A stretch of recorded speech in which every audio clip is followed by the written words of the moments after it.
12 April 2025 বাংলাদেশের ইতিহাসে ঘটে যায় সবথেকে বড় ইসলামিক কর্মসূচি, যার নাম ছিল মার্চ ফর গাজা। বাংলাদেশের প্রায় সকল আলেম উলামা এবং পলিটিক্যাল ব্যক্তিত্বরা রাজপথে নেমে আসেন প্যালেস্তিন এবং গাজার সমর্থনে। কিন্তু সেই কর্মসূচিতে কিছু সমালোচিত ঘটনাও ঘটে যায়। তার মধ্যে উল্লেখযোগ্য হচ্ছে কালো কালেমার পতাকাটি উত্তোলন। অনেক উলামায়ে কেরাম এই পতাকাটি উত্তোলন করতে নিষেধ করেছেন এবং প্রশাসনের ব্যক্তিরা এই পতাকাটি দেখা মাত্রই সেটা জনগণের কাছ থেকে ছিনিয়ে নিচ্ছিল। কেনই বা তারা এই পতাকাটি উত্তোলন করতে নিষেধ করছিলেন? কি এই কালো কালেমার পতাকার ইতিহাস? আজকের ভিডিওতে আমরা সেই ইতিহাস সম্পর্কে জানবো, যার কারণে পুরো পৃথিবী বদলে গিয়েছিল, যার প্রভাব এখনো পর্যন্ত আপনার আমার জীবনে প্রতিফলিত হয়। আজকের ভিডিওতে আমরা জানবো কালো কালেমাকে কেন পুরো বিশ্ব ভয় পায়। এই ইতিহাসটি জানতে হলে আমাদেরকে ফিরে যেতে হবে প্রায় 24 বছর পিছনে, এবং যা বিশ্বের কাছে পরিচিত 9/11 নামে। সময়টা ছিল 11 সেপ্টেম্বর 2001 সকাল 8টায় আমেরিকার এয়ারলাইন্সের ফ্লাইট 11 বস্টনের আন্তর্জাতিক বিমানবন্দর থেকে ছেড়ে যায়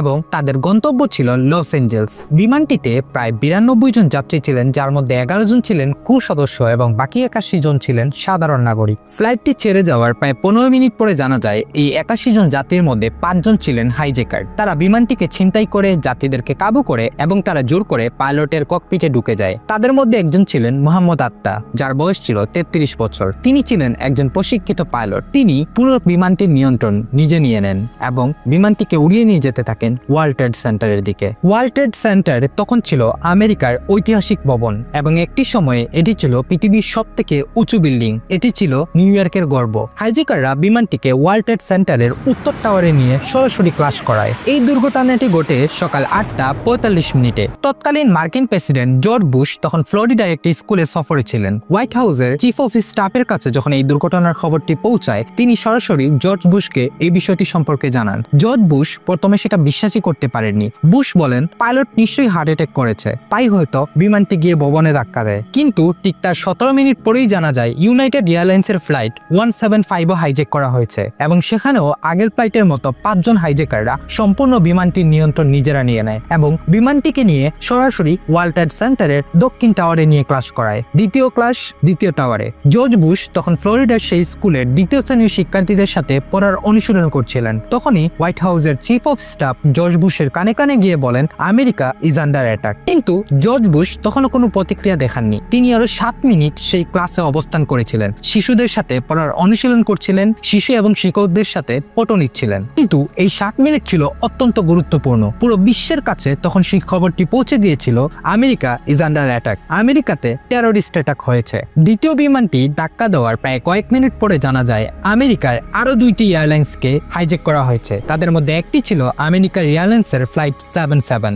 এটি আমেরিকার আন্তর্জাতিক বিমানবন্দর থেকে উড়ে গিয়েছিল এবং এটিরও গন্তব্য ছিল লস এঞ্জেলস। 5 জন হাইজ্যাকার সেই বিমানটিকেও হাইজ্যাক করেন। তারপর সেই 2টি ফ্লাইটকেই উড়িয়ে নিয়ে যাওয়া হয় ওয়াশিংটন ডিসির দিকে। ওয়াশিংটন ডিসি হলো মার্কিন যুক্তরাষ্ট্রের রাজধানী এবং এখানেই অবস্থিত মার্কিন প্রতিরক্ষা দপ্তরের সদর দপ্তর, যার নাম দ্য পেন্টাগন। হাইজ্যাকাররা বিমানটিকে দ্য পেন্টাগনের দিকে ঘুরিয়ে নিয়ে যেতে থাকে। পেন্টাগনও ছিল একটি আইকনিক ভবন। ফ্লাইট 77কে সরাসরি পেন্টাগনের সেই ভবনের উপরে ক্লাস ল্যান্ডিং করানো হয়। তৃতীয় ধাক্কাটি পেন্টাগনে ঘটে সকাল 9:37 মিনিটে এবং পেন্টাগনের একটি গুরুত্বপূর্ণ ভবন সেই সময়ই ধ্বংস হয়ে যায়। এই তৃতীয় ধাক্কার পরেই মার্কিন যুক্তরাষ্ট্রের আকাশসীমাকে সম্পূর্ণভাবে বন্ধ করে দেওয়া হয় এবং আকাশে থাকা ফ্লাইটগুলোকে আদেশ করা হয় দ্রুত আশেপাশের বিমানবন্দরগুলোতে অবতরণ করার জন্য।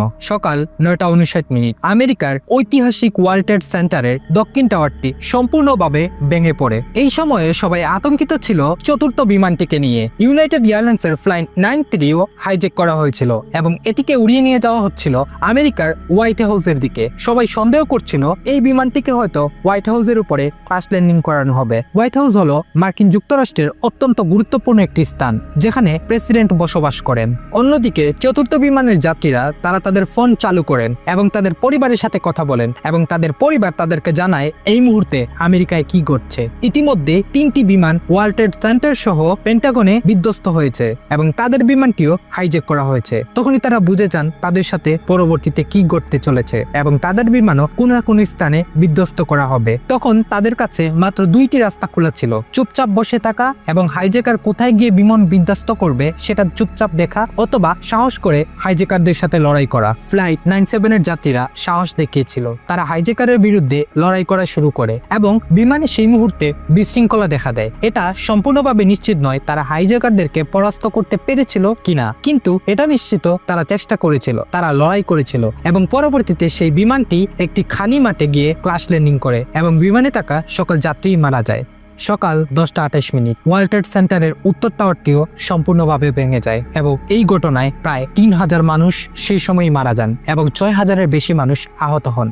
পরবর্তীতে জানা যায় এই হামলার পিছনে রয়েছেন একজন মুসলিম ব্যক্তি যার নাম ওসামা বিন লাদেন এবং তার সংগঠন আল কায়দা। এই 9/11-এর কিছুদিন পরেই ওসামা বিন লাদেন একটি বিবৃতি প্রকাশ করেন। তিনি জানান এই হামলার জন্য তিনি দায়ী নন, তিনি সম্পূর্ণ দায় অস্বীকার করেন। 2004 সাল মার্কিন নির্বাচনের সময় 9/11-এর প্রায় 3 বছর পরে একটি ভিডিও বার্তা প্রকাশিত হয়, যেখানে দেখা যায় ওসামা বিন লাদেন স্বীকার করছেন 9/11-এর হামলাটি তিনিই ঘটিয়েছেন। ওসামা বিন লাদেন সেই ভিডিওতে আরো জানান মার্কিন যুক্তরাষ্ট্রের উপরে তাদের হামলার বেশ কয়েকটি উদ্দেশ্য ছিল। মধ্যপ্রাচ্যে যুক্তরাষ্ট্রের হস্তক্ষেপ, ইসরায়েলকে সরাসরি মার্কিন সমর্থন, ইরাকের প্রতি আরোপিত নিষেধাজ্ঞা এবং সৌদি আরবে সেনা মোতায়েন।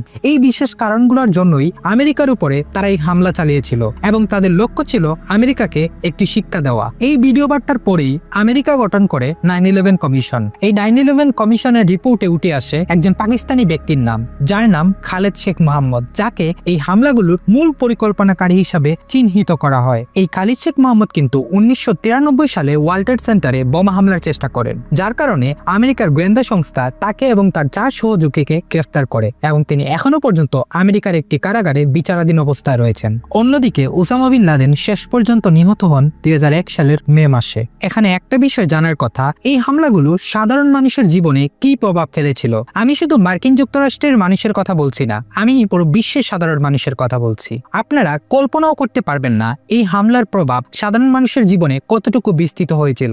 মার্কিন পার্লামেন্টে এই হামলার 6 সপ্তাহ পরে একটি আইন পাশ করা হয়, যার নাম পেট্রিয়ট অ্যাক্ট। অনেক রাজনীতিবিদ পার্লামেন্টে উপস্থিত থাকার পরেও এই বিলটি সম্পর্কে তারা একবার পড়েও দেখেননি। না হয়েছিল কোনো প্রপার আলোচনা, না হয়েছিল কোনো সংশোধন, সরাসরি এই আইনটিকে পাশ করা হয়। কি এমন ছিল এই বিশেষ আইনে? এই আইন মার্কিন যুক্তরাষ্ট্রের প্রশাসনকে অনেক বেশি ক্ষমতাধর করে তোলে। তারা সরাসরি সাধারণ জনগণের ব্যক্তিগত লাইফে হস্তক্ষেপ করতে পারে। তাদের বই, নথিপত্র এবং রেকর্ডগুলো তাদের অনুমতি ছাড়াই তারা দেখতে পারে, শুনতে পারে এবং মানুষ অভিযোগ তুলে এই আইনটি ব্যবহার করে সরকার বিরোধী কণ্ঠস্বরগুলোকে তারা চুপ করিয়ে দেয়। 9/11-এর পরে একটি আশ্চর্যজনক পরিবর্তন আসে বিমানবন্দরগুলোতে। আপনারা জানলে অবাক হবেন, 2001 সালের আগে বিশ্বের অধিকাংশ বিমানবন্দরেই তেমন কোনো কড়া নিরাপত্তা ছিল না, শুধুমাত্র আইডি চেক করা হতো এবং বিমানে চড়ার আগে শপিং মলের যে সাধারণ মেটাল ডিটেক্টরগুলো আছে সেগুলো দিয়ে যাত্রীদেরকে চেক করা হতো। তখন যাত্রীদেরকে অনেক আগে বিমানবন্দরে পৌঁছানোর কোনো প্রয়োজনই ছিল না, 15 থেকে 30 মিনিট আগে পৌঁছানোই